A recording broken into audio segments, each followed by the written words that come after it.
Hello, welcome back. In this chapter, we're going to look once again at the Italian, and we're going to take a look at the h6 and bishop b6 setup, a very, very trendy setup these days. In fact, it's become very popular since it's been played by, started by Mamedjarov and then picked up by Fabiano Caruana. In fact, it was interesting. First, Mamedjarov played it against Caruana, then Caruana started preparing against Mamedjarov, and it's as so often happens, you prepare so much for the white pieces that at some point you've exhausted all the ideas for white and you realize you can play it as black. Then Fabiano started playing it with black.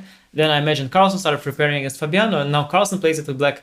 So this is how these trends go. Very often once somebody at the top starts playing it, people start preparing against him, find that it's not so easy to crack, and then they remember this system better than their own system that they looked at already a month ago, and so they switch and they end up for a while playing all the same system.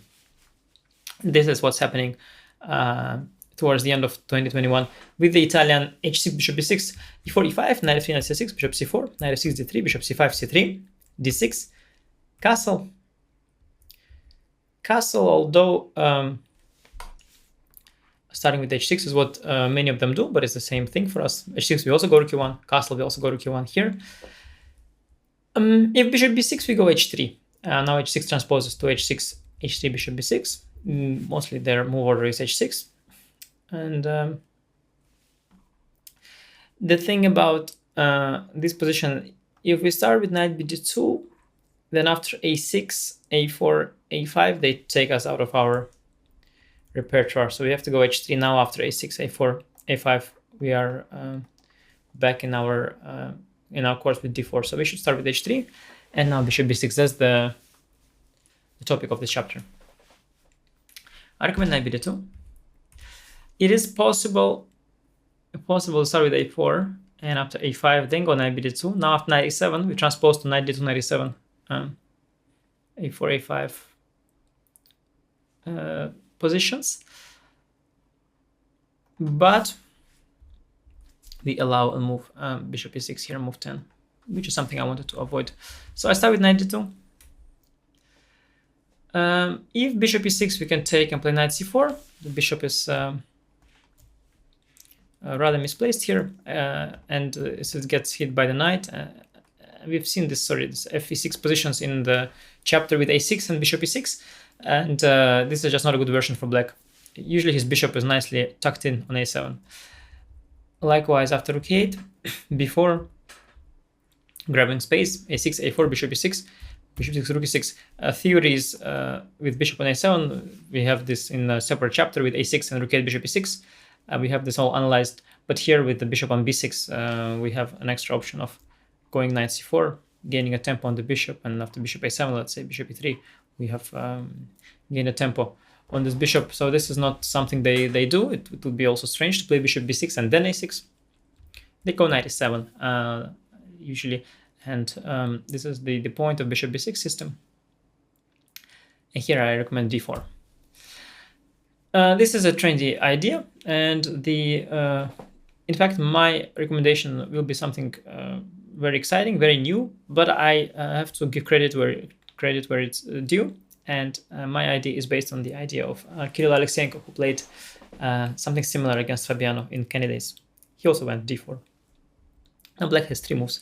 He can either go for ed d5, which is actually bad, or he goes knight g6, which is the most natural, or knight c6 back, which is the best move. Ed d5 is bad here. We have e5, and black is just in trouble. dc ef, he has to ruin his king's shelter, and otherwise, yeah, we've gained space. Bishop comes back, and we start kingside play. Knight g6 is more normal, and this is the most natural move in the position. But now we play bishop d3, then knight f1, knight g3, and then bishop e3, and we maintain control of the center. Bishop d3, let's say c6, knight f1. We have to make sure that d5 never works. So let's say d5 here, ed, dc, dc, bc, bc. It looks like everything's equal. Everybody captured everything, but we have queen c2. Small nuance, and very important one. The knight on g6 suddenly is feeling very, very uncomfortable. And although pawn structure is symmetric, our pieces are much better placed. So yeah, that's a problem for black, and therefore 12 d5 is not good. 12 rook e8 is better. Go knight g3. Now Again, I will look at d5, but first let's see some other moves. Let's see what happens if black chooses to play slowly. Yeah, this, as I mentioned in some other chapters, this is just not the way to go. If you play slowly, bishop e6. I also play slowly, bishop e3. Now the thing is, we both play slowly, but I'm the one with the center, and you are the one with the center. So you'll be playing the white pieces here, and you're just better. The thing is, there are some positions where hypothetically you play h3, he plays h6, but these are not equal at all. If you have strategic long-term advantage like control of the center, better pieces, you can afford to play h3. But if your opponent is having these fundamental strategic deficits in his positions, he cannot afford to just play h6. So if you play h6, h3, h6, a3, a6, king h1, king h8, you know, at some point you are ready to start to go for the kill, but he is not ready. He just wasted the time and cannot set up any defense. So that's why this so-called copycat game is, yeah, you can do that when position is symmetric or equal, but not when one side has all the space and the other doesn't. Let's say queen c7, queen d2, king h7, a4, rook a d8. And here, Karagin Mamediyarov led to this position, and now the easiest would have been to start playing on the queen side with b4, and if a5, b5. Next, we want to play rook b1, put pressure also on the b6 bishop, and with so much center control. I love the knights here, protecting these pawns, the bishops as well. Perfect harmony. White has just much better.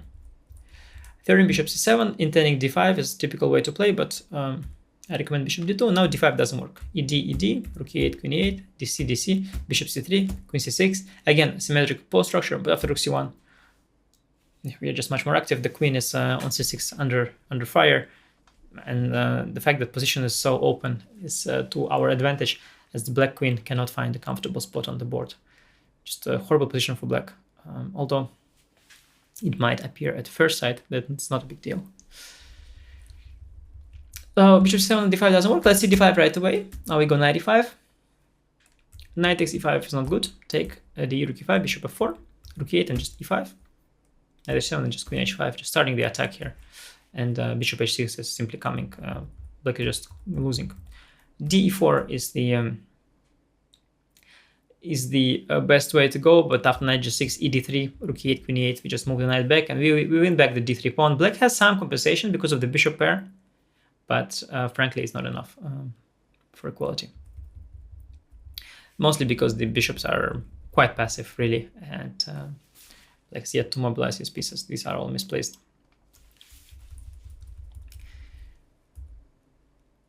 This is all for 10 knight g6, in fact, so simply bishop, bishop d3 back, simply d5 never works, and 10 knight c6 back. This is the point of the system, and Alexeyenko came up here with a4.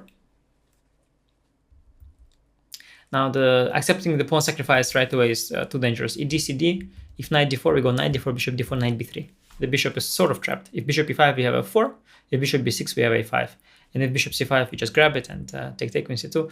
I was myself surprised like how bad this position is. Rook a3 is also coming, rook g3. We have more than enough compensation for the pawn. We're just crushing, actually. Giving up this dark square bishop is not good. And the same after bishop d4. We just take it, knight d4, and b4.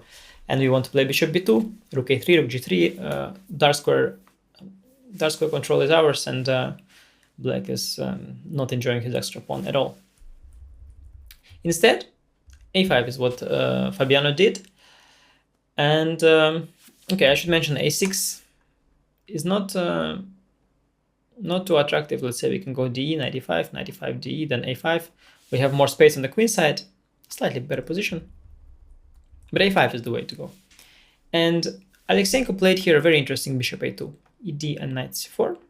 And he got some compensation. Fabi went dc, knight b6, and now Fabi played the creative c2, not allowing the b pawn to control this b4 square and open this some files and diagonals. Fabi played the c2 move, queen c2 and cb, and Fabi managed to get a fine position eventually. But bishop a2 caught everybody's attention. A very interesting one-game idea. And although I didn't want to recommend that because I believe black has a few ways of playing against it, and also what Fabi did is good. it inspired me to look at this position, and I've came up with the move rook a3. Similar idea. We do want to give up the d4 pawn. But the main question was, what happens if black doesn't take it with rook e8? And the point is that now I want to play bishop a2, intending knight c4 and forcing the capture, or at least trying to force the capture. Now let's look first things first, yeah. Rook a3, so black has a few options. Bishop a7 is a strange but a possible waiting move. We go bishop a2, and now after rook e8 we will see this position through the order rook e8, bishop a2, and bishop a7. If black just grabs the pawn, edc knight d4, then we take knight d4, bishop d4, and now very strong move, rook to d3. First, rook to d3. If bishop goes, we've got e5. If bishop goes to e5, we have knight f3. So the bishop is very uncomfortable here. If knight d7, we can play b3, or we can go for forced variation with knight e5, knight e5, rook g3, if knight c4, bishop h6, g6, and now very, very strong follow-up. Of course, taking would be not good. Black has two pieces for the rook. Queen h5 also leads nowhere, but a very strong, surprising move, queen to b3. Also note that queen d4 would also not work well. Knight e5, threatening, of course, take and queen g7, but knight e5, f4, and queen h4 very strong, hitting the bishop and the rook. Instead, queen b3 is very strong. Bishop e6, queen c3. And now if knight e5, f4, queen h4 no longer hits the g3 rook. And that's very important. So knight d7 are not very good. Queen e7 is also possible. Then knight h4. Going for knight g6. Note this pin of the f pawn and also f4. Knight d5. Very, very strong defensive move. Blocking this diagonal. Stopping knight g6. Queen h5. Knight f6 back. Another very strong move. Black is playing brilliantly to survive. But we go knight g6. We don't have to repeat moves. Knight h5. We take on e7. King h7. Take on c8, rook c8, and just g3. We have very interesting positional compensation. The pieces are misplaced. Black cannot retreat back because we have a 4. His pieces are a bit stuck. We have the bishop pair and full compensation for the pawn. Very interesting position. But above all, I just don't believe your opponent is likely to find the sequence of moves. Even if he will, still. The better endgame, not the worst thing that can happen. Let's see rook e8. This is the main recommendation of the engine. But here we continue with bishop a2. We insist on sacrificing the pawn. If black insists on not taking, bishop a7, very clever, avoiding knight c4. We go bishop b1. Now we do threaten to go knight f1, after which we will protect both our central pawns. So black really has to accept the pawn now. If he doesn't, we're really happy. Absolutely for nothing we managed to maintain the pawn center, and knight e7, knight c6 maneuver made no sense at all. So here he has to take. Now we take cd, knight d4, bishop d4, and now again rook d3.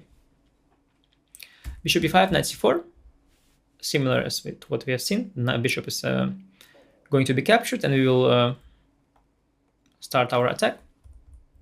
Bishop a7, and here we play rook to g3. It is important,